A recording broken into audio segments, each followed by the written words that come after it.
వచ్చే నెల 19వ తేదీ విడుదలవ్వాల్సిన ధురంధర్ 2 చిత్రం ఇప్పుడు వాయిదా పడక తప్పదని ఇండస్ట్రీ వర్గాల్లో జోరుగా ప్రచారం నడుస్తోంది. అందుకు ముఖ్య కారణం ఈ షూటింగ్ ఇంకా చాలా వరకు బ్యాలెన్స్ ఉండడం వల్లే రీసెంట్ గా ముంబైలో నిషేధిత ప్రాంతంలో షూటింగ్ చేస్తున్నందుకు డ్రోన్ కెమెరాలను అనుమతి లేకుండా పరిసర ప్రాంతాల్లో ఎగరవేసినందుకు మున్సిపల్ కార్పొరేషన్ ఫైర్ అయింది. ధురంధర్ టీంపై కేసులు కూడా వేసింది. ఇప్పుడు మరోసారి షూటింగ్ చేసుకోవాల్సిందిగా అనుమతి కోరగా మున్సిపల్ కార్పొరేషన్ చైర్మన్ ఒప్పుకోలేదు. ముంబైలో అసలు షూటింగ్ చేసుకోవడానికే వీలులేదని, దీనిపై బ్యాన్ విధించాలంటూ ప్రభుత్వాన్ని కార్పొరేషన్ కోరింది.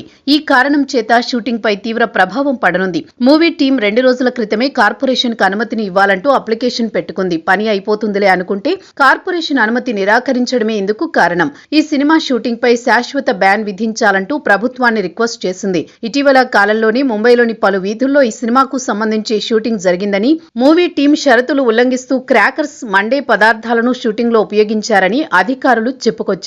మరి ప్రొడక్షన్ టీం ఇప్పుడు ఏం చేయబోతుందో చూడాలి. మరోపక్క ఈ సినిమా విడుదల తేదీకి సరిగ్గా నెల రోజుల సమయం మాత్రమే ఉంది.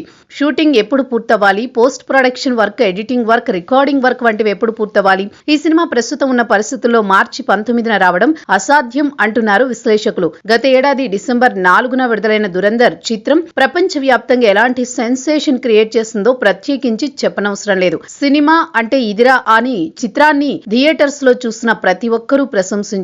కేవలం హిందీ వెర్షన్ లోనే ఈ సినిమా విడుదలైనప్పటికీ ప్రపంచ వ్యాప్తంగా దాదాపుగా 1370 కోట్ల రూపాయల గ్రాస్ వసూళ్లు రాబట్టి సంచలనం సృష్టించింది. రీసెంట్ గానే ఈ చిత్రం నెట్ఫ్లిక్స్ లో విడుదలై కేవలం 10 రోజుల్లోనే 16 మిలియన్స్ కు పైగా వ్యూస్ ని సొంతం చేసుకున్నాయి. అయినప్పటికీ ఈ సినిమా ఇంకా థియేటర్స్ లో రన్ అవుతుండడం విశేషం.